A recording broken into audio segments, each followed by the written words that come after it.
All right, guys, welcome to another episode of Shiny Things. This is Shiny Things in quarantine because most of us are still, to some degree, under some sort of restriction due to our friend COVID-19.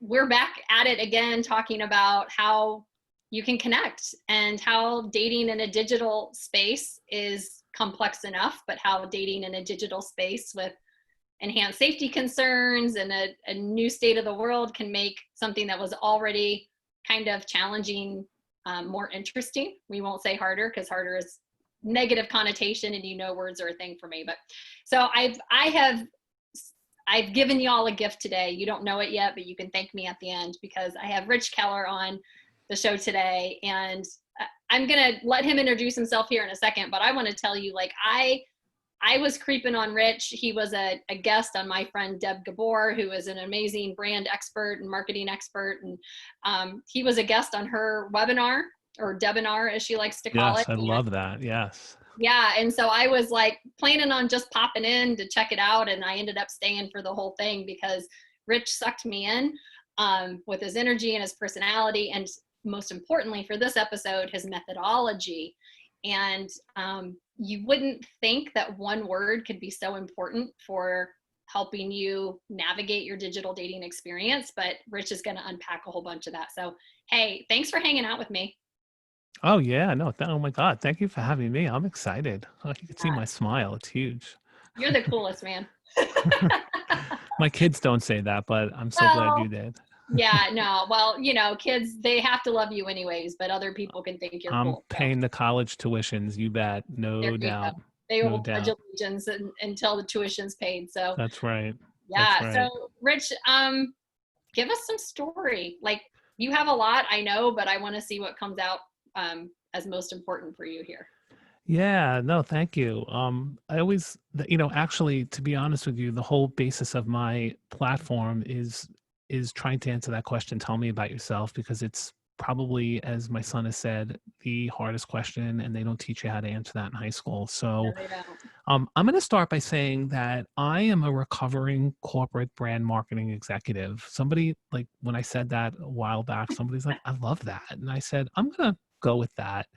And what I mean by that is, I turned 50 and 3 years ago, and I did something on the fly with zero thought, literally, and a lot of moxie, as my wife has said, many times. Um, I was uh, I was a marketing executive. I was getting a performance review, and it was so bad that I literally said to the CEO, "I think you have the wrong report." And he said, "Nope, nope, that's you." And I was startled. I was shocked. I mean, I really have to tell you, unexpectedly shocked. And what I did was I got up, I closed the door, and I resigned. I resigned from my career. I literally I made a fake check on a pad and I gave it back to him and said, "I'm giving you back my salary." I did not think about it. I do not recommend everybody do that.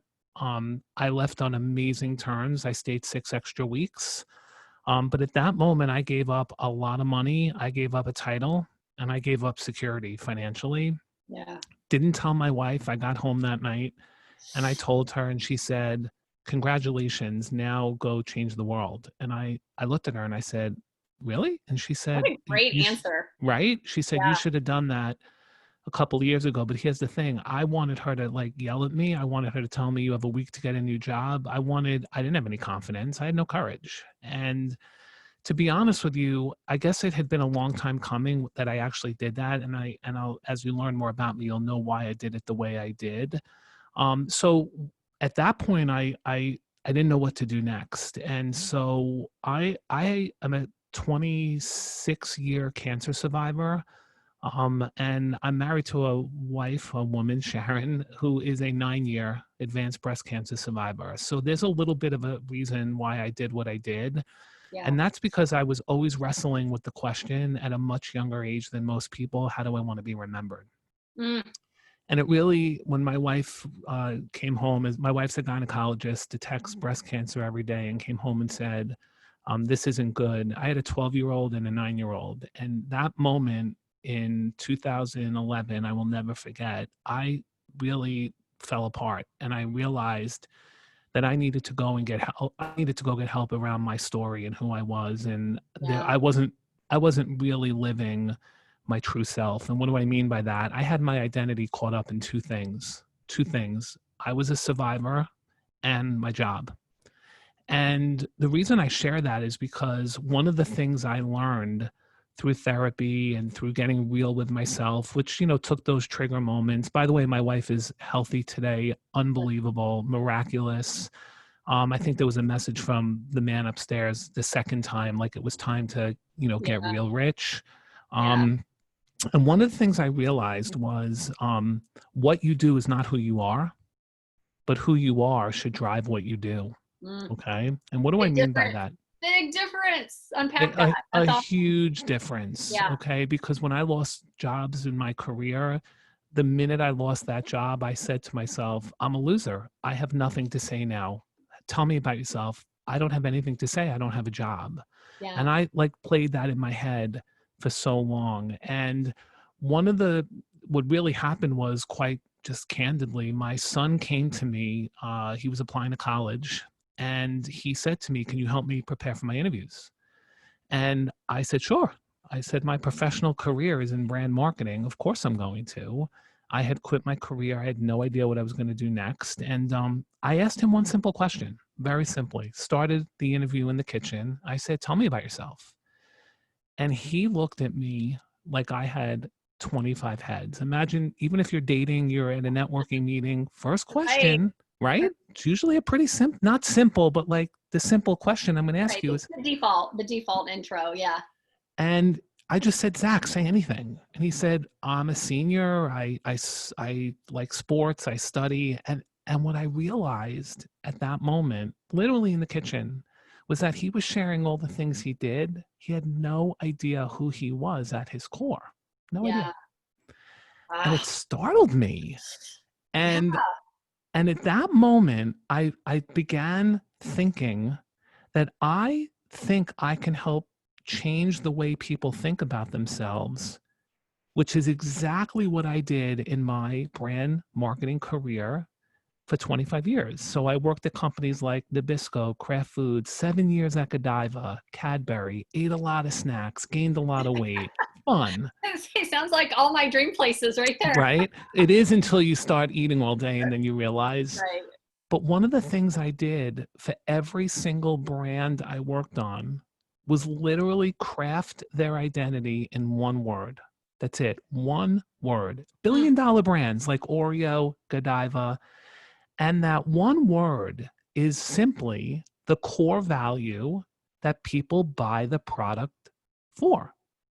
So if you think about it, branding is all about, it's an emotional identity. Okay. We all form, when somebody says describe Rich Keller or describe Lisa, what they say is your brand. And so if you are able to communicate the core value that you're giving away, just like a brand does, because why do you buy stuff in a supermarket? Because it has a value you need in order to solve a problem. And so in the kitchen, while I'm listening to my son, I literally wrote on a piece of paper, one word approach. And I thought to myself, maybe I can help him brand himself, because we're all brands. If we have a phone and we want to live in the digital world and we love 100%. all the social media, if we love all that, we need to understand that our brand is what others say about us when we're not in the room. That's what Jeff Bezos says. Yep. And so I thought, maybe I can help him. And I literally looked at him and I said, if you're willing to work with me, I can get you out of that pile of college applications, 40,000 plus at all the schools he applied to. If you work with me, we're going to discover your one word, and then you're going to write an essay, an amazing essay, as if you're in front of the college committee. And he looked at me like he was sorry he asked me to help. Okay. But here's I'm the like thing, picturing myself in that conversation with my teenage daughter, and I'm right? thinking, oh, the eye roll and the never mind, mom. Like Yeah, like, that's what I would get. yeah, Yeah, oh, dad, you don't know what you're talking about. And that's ridiculous. Like, you sell brands all day. You think you're going to sell people. But right. he agreed to work with me. He really did. I mean, I obviously pay for college, so it was a little bit of a bribe. Bit of an incentive plan there. But here's the thing. We worked together. I had no idea how to put this on paper yet. We did exercises, talked through, and we came up with his one word. And his one word is perseverance. Because this is a kid who never gives up. And when Yeah, you buy my son, buy meaning brand metaphorically, you are right. going to buy someone that is going to do whatever it takes to get that job done. Yeah. And then he put himself into a room. I said, you need to go up to your room right now. I'm giving you 2 weeks. I want you to make believe you're in front of the committee at every college you're applying to. And I want you to video what you would say to them. And then you're going to turn it into an essay. Mm, And here's the thing that's amazing about people. Everybody thinks we have to be grandiose. Like, we can't get the job unless we solve world hunger, unless we went to that school or we worked at that company. And I don't care what anybody does. This kid wrote an essay about sleepaway camp. He went to camp for 10 summers. He wrote a story about a campfire event, and he wrote what it meant to him and how he almost gave up because he actually lost the event. But he remembered at that moment, as he had to finish, that he was there to show the younger kids that you never give up. yeah. Hands in the I want application, that kid at my school. right? Yeah. Hands in the applications, looks at me again like, yeah, okay, dad, whatever. Like, Right. okay, you got it, you won. And he gets into Cornell University, which is where he's always wanted to go. Okay. And at that moment, I literally turned to my wife when we got the acceptance and I said, I'm going to go transform 1 million lives one word at a time. I had no idea how to do it. I just said it. I'm a marketer. Don't I'm a trip on the marketer. how, right? Doesn't matter. Doesn't And matter. and I wanted everybody to tell me, you're crazy. You're over 50. It'll never work. Why can't you just stay in your secure job and live Mhm. out the rest of your life? Okay. And everybody said to me, Rich, I think that's a great idea. Now, what I have to reveal to you is I'm a catalyst. That's my one word. And I didn't know it until somebody said it to me a couple of years before. But in that moment, I realized I quit my career because I'm a catalyst. You disrupt, you do it on the spot. And I made the decision that I've always wanted to be a motivational speaker as a kid. That was the number one dream I had. I wanted to be a talk show host or be on stage. Okay. And here's the thing about branding that is so important. Branding is about giving away your core value. So I realized at that moment when I made that declaration to transform 1 million lives one word at a time, that that's why I've always wanted to be on stage, because I want to give away my message so others in the audience can win.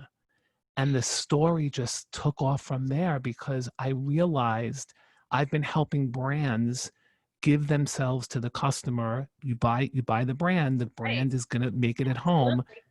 And I want to help people win by discovering who they are so that they never tie their identity up ever again in what they do. And 3 years later, I'm not Beyonce yet. I don't have a private jet. I am far from it. But let me tell you something. My life has changed. I know who I am. I'm a catalyst. I know that motivational speaking, coaching, consulting, soon to be podcast host allows me to do one thing, help other people discover who they are. In one word, one core value we all have. I fully believe that one. Because all the brands I worked on that are $1 billion today all did the same thing. They know what core value they're giving away. And that's what I do today, or at least I'm trying to do to No, transform 1 million you're lives. doing it. You're doing it. I've seen you do it. You've done it with me. Like proof of concept is beyond a question, right? So Yeah. the doing it, and we are like, I knew when we talked and like we both were like, oh well, what's your, like neither one of us was like, oh I want to, it wasn't like the 1 year plan. It was like we're gonna touch 1 million people. That's right. And we're going to help them know who they are, and we're going to help them feel good about how they're showing up in a room. That's Right? right. I Like, would like to give an example. I would like to give an example of a brand I worked on because, I want your listeners to really understand, like, what does this all mean? It's great to say that. Yeah, one word. And I love when people challenge me. They're like, you can get my whole life down to one word. Oh, you bet. So let me give you the story because I think it's a really interesting one. And I want to relate it back to dating because I think it's really powerful. I worked on the Godiva brand for 7 years. And we thought for 5 of those 7 years that the number one person in a transaction was the recipient. Okay. We thought that when you hand somebody something, that the recipient is the most important. And what we learned is that the gifter is the most important part of that transaction. I want all of your listeners to imagine that they're getting a ring from their significant other and they open that box and it is not what they expected. Okay. Of yeah, course, the recipient is disappointed, but that giver or gifter is devastated. Why? Because they got it wrong. And so I want everybody to imagine that there's 30,000 chocolates down the aisle when you go to a supermarket convenience store. Nobody spits out chocolate. I've yet to meet one, unless you don't like the flavor. right. Nobody. And so one of the things we realized when we went out and did research was that you are not in the business of your product. Your product's not your brand. What you do for a living is not your brand. That's your due. Your brand is your core value. And so what we learned about Godiva is that Godiva is in the generosity business. Mm, Why? Because when you don't have to say a word. Nobody cares what's in that gold box of chocolate inside. They know it's good chocolate. true What they story. care about is that when you hand that box to someone, that recipient, first of all, we used to laugh. We used to call it the Godiva gasp. They would go, ah, Godiva. But here's the thing. You spent money on me. I'm important. I must have done something to deserve it. And I'm special. And Yeah. so when you go down the aisle now and you're looking for a generosity gift or a gift to say thank you, I love you, Valentine's Day, now you're going to think of Godiva. And the reason this is powerful is because imagine getting M&Ms on Valentine's Day. I don't think that date would go very well. But I never said that chocolate was bad. That chocolate's great. Right. Everybody loves M&Ms. So for people, it's the same thing. You have 7 seconds to make a first impression on another human being. Yep. So when you get into that elevator, I used to laugh at the elevator pitch, Lisa. I used to be like, come on, that's like ridiculous. Let me tell you something. When you're in an elevator with somebody special or an executive and you want to be very clear on who you are, you say, at my core, I'm a catalyst. I disrupt, I motivate, and I inspire.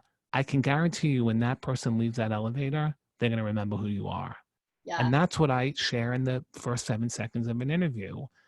Don't Everybody's smart in that room. When you walk into Right. an interview, that resume's done. What are you going to say to that person?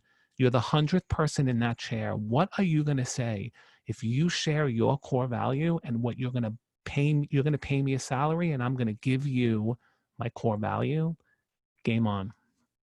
I love that. And there's lots of notes I needed to write down, but I picked one because out of the example that you use with Godiva, which I think translates so beautifully when you think of why are you engaging in dating? Like, what are you looking to get out of it? What are you looking to give someone else? Like, looking really strongly at that value proposition That's right. there, right? Is an identity and all of that. Like, that could be a whole series on its own. But the thing I really pinged on as you were talking was the idea of assigned value. That's right. Right. So the assigned value is the intention behind the action or the intention behind the words. And so much of that is related to, or I don't want to say contingent on, but the esteem factors of the person who is receiving how you're presenting yourself.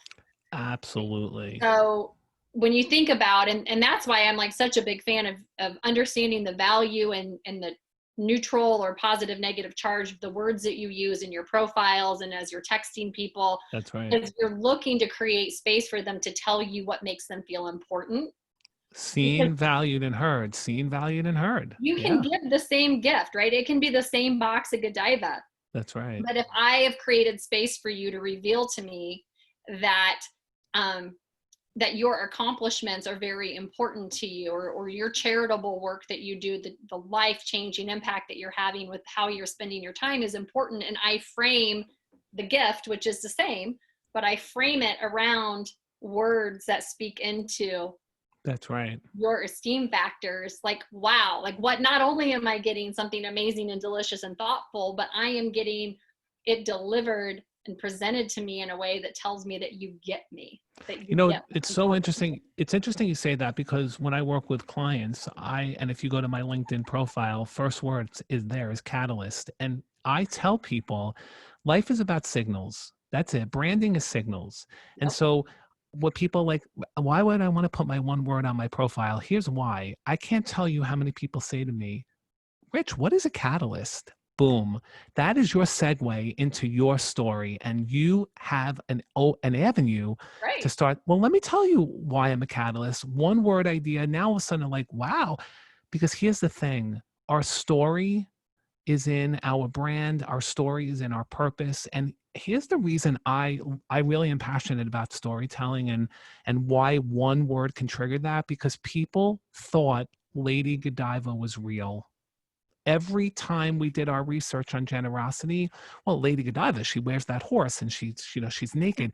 She's a myth, a myth. But the power there is that people buy human connection. And so Right. people are buying her story.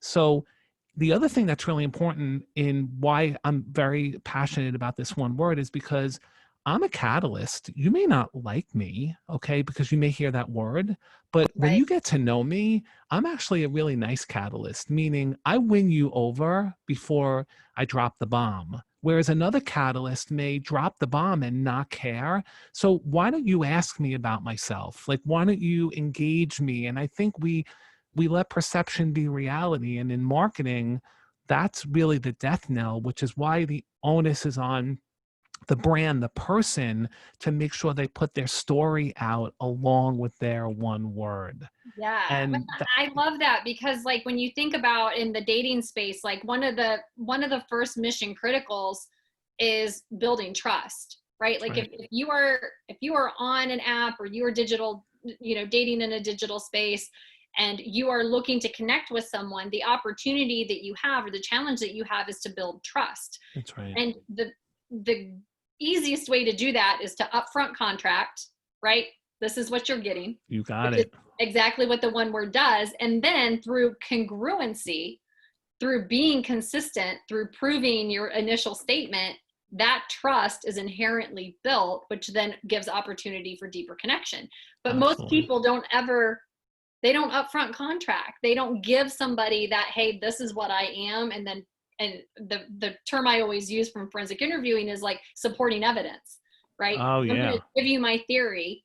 Oh This, yeah. this is how I want to show up for you. And then I'm going to build your trust by continually giving you evidence that I am the one word that I say that I am. Walls come down, connections deepen, That's right? Like, right. but giving, I love that the simplicity. It's like the most complex yet simple idea, right? Like the one word.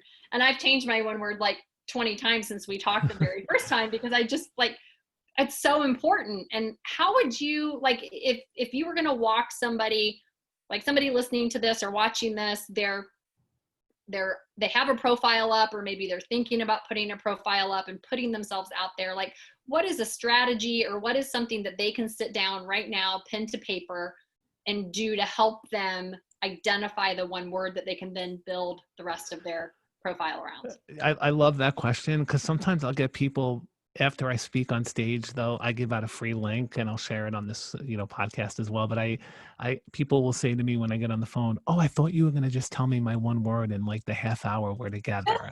I'd have my own That was me. show. I'd have my own show. I'm like, oh, he's gonna just diagnose me like a doctor and give me my word, and then I can just Yeah. start seeing that. Yeah, Yeah, that's not. I wish that I was that, I guess, talented. But here's what I would say. I mean, I have a program. I created a workbook, which, by the way, people can just buy the workbook and do their own thing, and it's really inexpensive. And then the other piece of my program is where I come in and help and analyze. But here's what I would say. Um, uh, First of all, you're born with your core value. I want to be really clear about something. We all have values. So everybody could be nice and funny and smart. Your core value is what I'm trying to uncover for you. It's the one thing you sell and give away in Big difference. exchange. Yeah. Okay. So what I say to people is it's already in your belly, because tell me about yourself. We're automatically trained and raised to do. I am a doctor, lawyer, accountant, so on. So I help as a catalyst, which is really funny that you say that, because everybody says to me, you take this branding like behemoth and you're a catalyst. So you really disrupt it down to one word. All I do is I flip from your belly, which down in your belly is your core value. I flip Right. it. But the way I do it is it's really taking a look back. In my program, I have 9 questions that I ask people, but it's taking a look back on, what lights you up. It's looking at what are you great at. It's looking at your Right. accomplishments. I want to know, I ask this in my program, I want to know what would not have happened if you weren't there. Pretty telling when people, and I force them to think. I Yeah. also ask people to reach out to 5 other people that know them well, to ask them to write a paragraph on what makes Lisa unique. And the reason for that, and it's probably one of the most important elements of my program, is we are trained not to boast about ourselves. Okay. And so here's what I hear from people. Yeah. I've had people cry. I can't believe that that's how unique they think I am. Well, here's the thing. We're not listening because we have been raised to like pummel ourselves down. Right. And what I do in reading it, when I read the workbook, I can tell where you are. Like, are you equal to what people are saying? Are you below? I've had some people where I've had to bring them down. They Right. think they're great. And insight wise, because I'm a marketer, I can tell that there's, some things underlying. But for me, it's a culmination. Most of the time, well, not most, pretty much all the time when I'm done with someone, they'll say to me, how did I not know that? And the reason you don't know that is because we are not raised to think about who are we? Like, we Yeah. are on this hamster wheel. You go to school, you graduate, you get a job, 401, get married, not get married, have kids, build a house. Like, until Yeah. we have what, Lisa? A trigger moment. Trigger moments. And for me, it was 43 when my wife was ill. And then at 26, obviously, I had that first moment with having cancer. I'm on a mission to help people not get to that point. Right. Because if you know who you are, let that drive what you do. What do I mean by that? My first job out of college, I want all your listeners to know how serious I am. I'm a catalyst. I disrupt. My first job for 5 years, I was an accountant. Let me say that again. I was an accountant. Why? Because I didn't know who I was. And I thought, I can't get up and just go to LA and be a talk show host or a speaker, or I can't Right. be on a reality show. Why? Because I've been raised to get a job, and I'm going to go get a job that may not make me happy, but I'm going to tell everyone I'm an accountant. I have my Right. MBA. And that is why, if you just take the step back, like, my program is so easy in the sense that one word, it makes the whole story come together. See, I love that. And we have similar yet different stories. We both have kind of those trigger moments. We both have done things that were not expected of us and have suffered the pain of discomfort of making other people uncomfortable with our decisions, right? That's Like, right. my unofficial life motto, everybody's heard it 1,000 times, is it's not my job to make you comfortable with me, right? And that is super freeing. But I think the pain that is afflicting most people that is never properly diagnosed, and it manifests in lots of ways, emotionally, physically, from anxiety and all sorts of things, is people are living in the pain of misalignment, That's right. right? Wow. Because there are few things I have found, and as painful, as energy sucking, as soul crushing, as joy killing, as having to get up every day into a life that you are misaligned in. That's right. That's And right. But so many people are in a self-imposed hostage situation. And this is true for anybody, I think, bringing it back to dating and relationships. Like, if you are not in alignment with your core value, with your one thing, that's right. you're going to take whatever you get. And are you willing to live in misalignment, misaligned with the wrong partner? looking for the wrong things. Just That's right. plugging somebody in like a Lego piece into a life that doesn't fit you is just going to be more misalignment, right? So I think Yeah. doing this work and identifying for yourself that core value is like gonna just pay in spades from a relationship and a dating and a connection standpoint, because then at least you know who really fits. Yeah, it's so interesting you say that, because I also want your listeners to understand that I actually was, I was happy. I mean, I'm Right. successful. My kids are great. I have thankfully have a very happy marriage, but I also was living like what I was expected to do. And so I want to share one last story because I think it's so powerful for your listeners to understand. I wear a survivor buff for those of you that can't see me. I wear this buff 24/7, 365. Okay. And the reason I wear it is because I grew up invisible in a home where I didn't matter. And when I Mhm. started wearing bandanas in my teenage years, people recognized me. They'd be like, "Oh, what are you wearing?" And when I didn't wear it and they'd walk by me, they're like, "I didn't even recognize you." And subliminally, I was being visible. So the reason I'm sharing this is because when I started my new business as a catalyst and I was getting on stages to speak, I was at a photo shoot. And at the end of the photo shoot, I said to the photographer, "Can you do me a favor? Can you just take a couple of photos with my buff on? I just wanted to have them." I took the photos. A week later, my team called me in LA and they said, "That's your photo." I said, "Really?" They said, "Rich, that's so you." And the reason I'm sharing this is because I didn't wear my buff when I started my speaking career because I thought, how 'Cause can I that's do that? not what speakers do, right? Wear No, of course clothes, not. like I'm all the supposed imaginary rules that we all have when we a start our own thing. 100%. Yeah, They're paying me. I can't look like that on stage. right. No. And one day it just hit me. I said, this is why I'm not like, I couldn't understand why on stage I wasn't fully myself. I put my buff on because of that photo.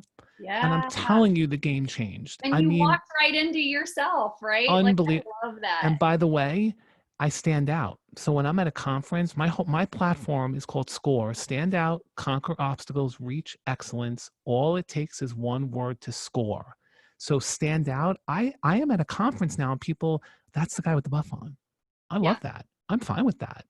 But what was most important, and the thing I want to leave every listener with, is when you know who you are, I will not speak if somebody doesn't allow me to wear my buff now.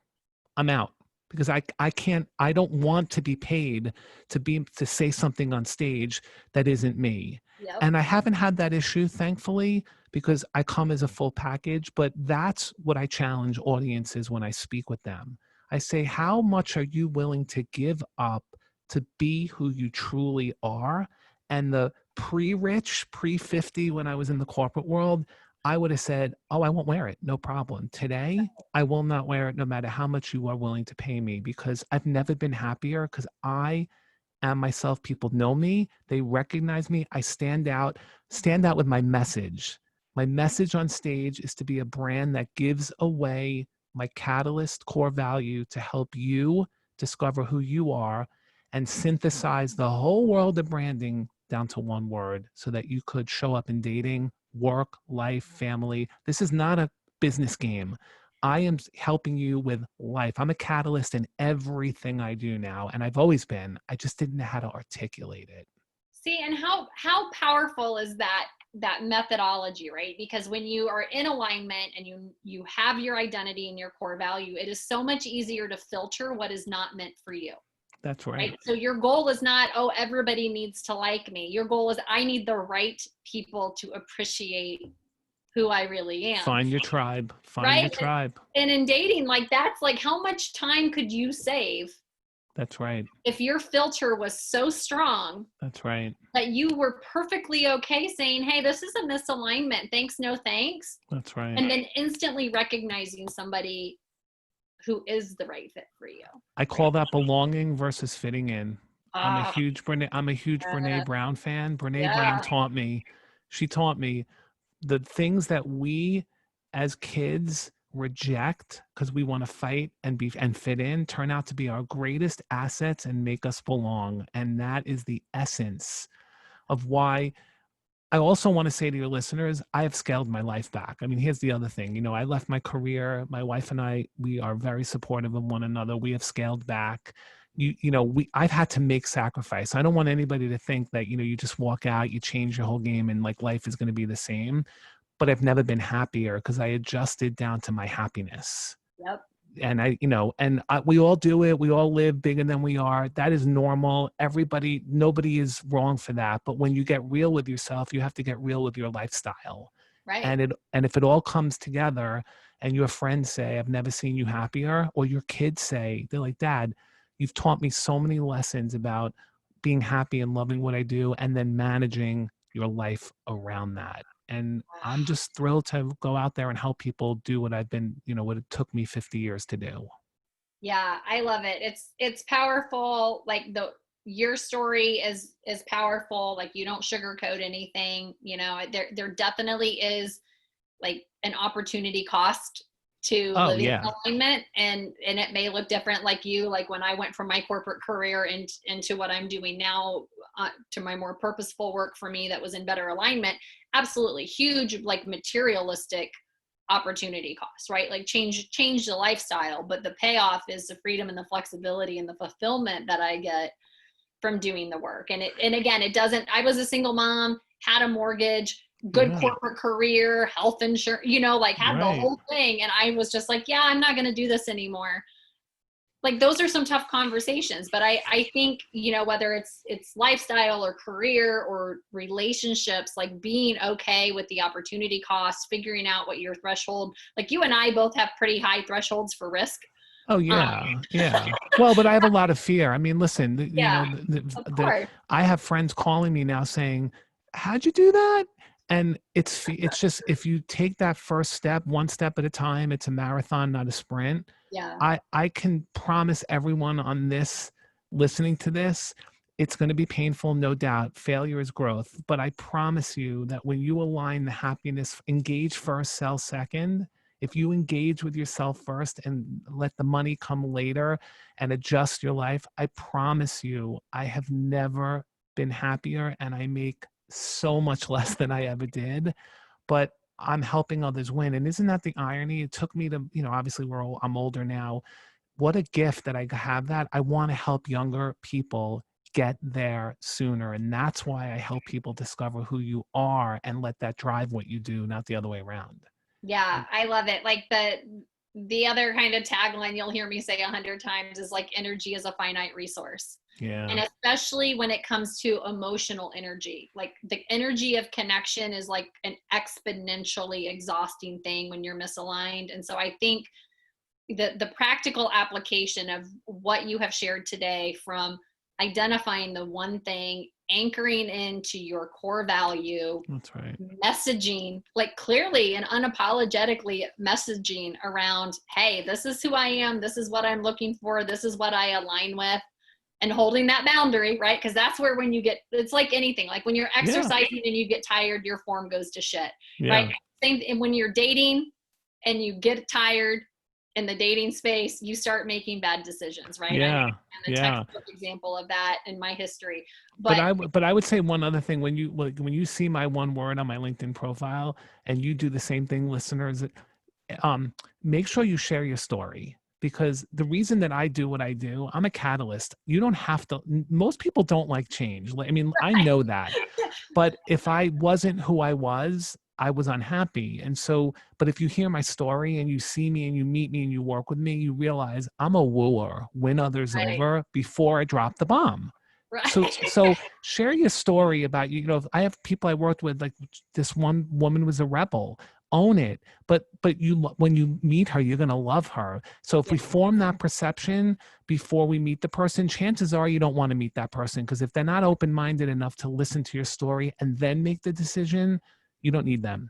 And you can Right. And swipe. how much more efficient does everything get when you can just out of the gate declare a word, tell a story, know if you connect, and if there's the energy around it to go to the next level, or if it's just like a, hey, great experiencing you, not a match, and move along, right? So it's not rude or dismissive. It's just knowing what fits, like That's right. knowing what fits for you. And I think that's where everybody in the digital dating space, or however you're meeting people, or just wanting to form connections in general, right? How That's how right. helpful is it? It's like the cheat codes to a person when they're just that blatantly upfront with like, here's my one word, here's the story as to why this aligns with me, and like, in or out. Yeah. Yeah. Yeah. I just finished working with a client who said, I'm a coach, I'm a coach, I'm a coach. I'm like, no, you're not. And when we finished with him, he's an uplifter. His entire world just changed. He literally said to me, you have exploded my entire outlook on the world. Yeah, he uplifts people. He's not a coach. Coaching is what you do to drive uplift. So I had the courage, I guess, to go do this, and I'm trying as best as I can to get to 1 million lives. I got a lot of work to do. A lot of I work. love it. You're there. I'm cheering you on. We're in it to win it. I'm thinking the word, I've played around with several different words because I think part of the joy of this process and the coaching that you give is around the just questioning and curiosity and challenging yourself into what fits. And so I can say for sure that I am an investor. Okay. Like, I invest into people, I invest into ideas, I invest, and that's time, talent, treasure. Like, I show up in those places and for people in particular. So I don't know that that's well, it.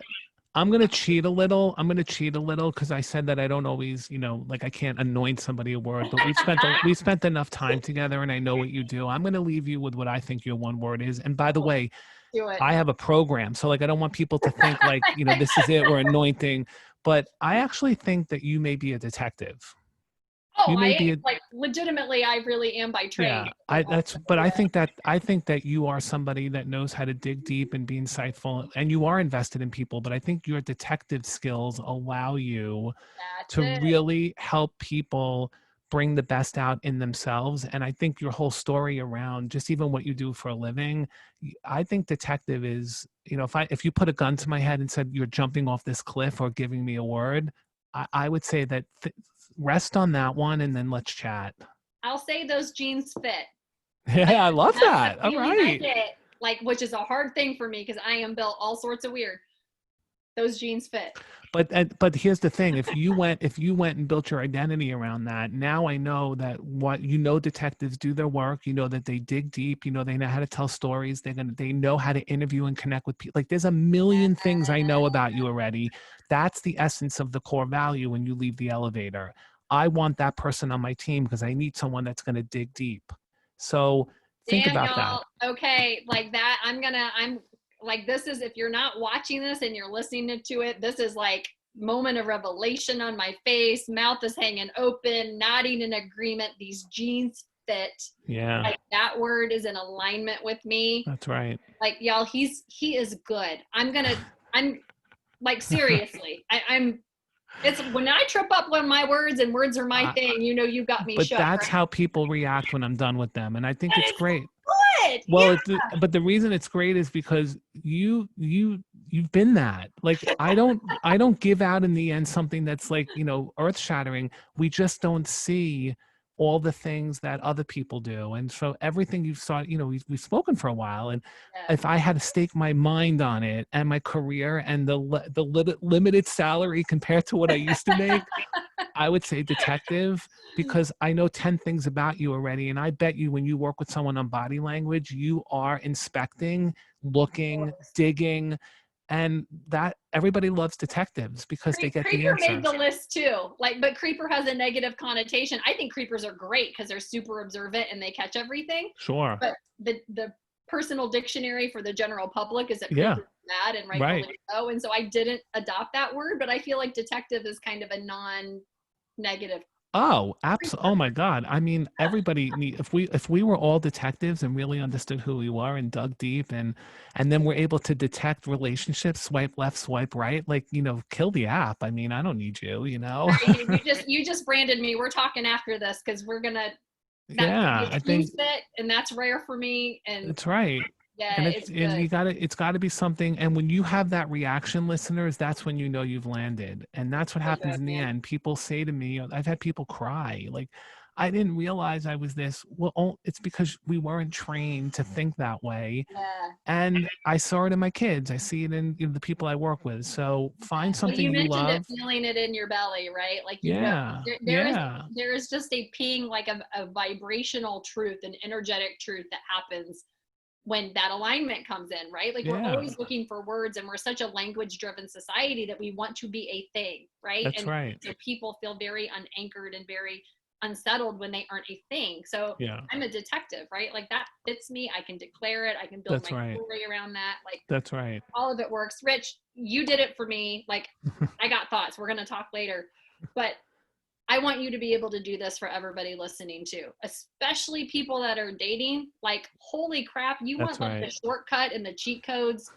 Rich is the dude. Like you just saw it happen. That was not planned. This was just like It really having a wasn't. That's so conversation, awesome. This is what I which is so love. fun. I told you if we just flowed, things were gonna like it was gonna happen. Yeah, All right. So I want you to be able, I want everyone listening to be able to connect with you and to sure. experience, because literally like it's a thing, y'all. I can't articulate it, so you know it's a real thing if I don't have words for it. So Yeah. where do people connect with you? What's the best way to carry on the conversation? So I'll share 4 places. One is my website, which is therichkeller.com. I had to put the in front of my name because my name was taken. So therichkeller.com. LinkedIn, just type in Rich Keller Catalyst and I will come up with my buff. I would also say I give everyone that wants to get on a phone call with me, I do a free call. I'm going to share the link right now. It's go.oncehub.com/Rich Keller. So go.oncehub.com/Rich Keller. Just make sure you share that you listen to this episode because I get a lot of calls and I always have to say, how did you get there? And then I'm really excited to announce that in probably 4 weeks, I'm launching a podcast called The Catalyst Effect. And Yes, you are. it's going to be about showcasing the people I'm working with and just having people really see how that power of one word gets put into the world. And I'm excited about it. And I just want to say thank you. I mean, this has been so much fun. Like, this This is is great. awesome. I want to like talk to you every day, but I know we're both busy doing stuff. So this is my way of in perpetuity, like getting to hear you and be inspired by you. I will link up all of the places that you mentioned in show notes as well. So if Sure. you're listening or watching this can just click and connect, because I will say I heard him on somebody else's webinar. I was sucked in. I took up the free call offer. Like he shows Yeah. up, like you're super generous with your time and your Thank you. insight. Like you don't know me from anybody at that point, and what has It's developed. it all happens in connection. I'm all about getting connected to people. We learn. Look where it landed us on a podcast. I mean, that's what happens. Be open minded. You are so good. You are. I know that your one word is catalyst, but I think you are also very special. Thank you. So I hope you receive that. I mean it genuinely with every ounce Thank of you. my being. Like Right back at you. your Thank you. energy, your vibe, your purpose, everything is just so good. And thank you for taking the time with me today and with my Thank you listeners for today, having me. This is and awesome. helping everybody feel good about how they're showing up in the room, which is what we're All it all here. takes is one word. One word. $1 billion brands are born around one word. Godiva equals generosity. It's just that simple. Let's do it for people. That's my mission. Let's do it. So if you're listening to this or watching this, like it, share it, rate it. Like everybody, especially people that are out getting beat up or feeling disenchanted in the digital dating space, like they need to hear this. Knowing their one word, doing the work on that can change everything about connecting for them. You will have your jaw drop moment like I did. So like it, share it, comment it, spread the joy, and we will see you back here next time Thank on you. Shine.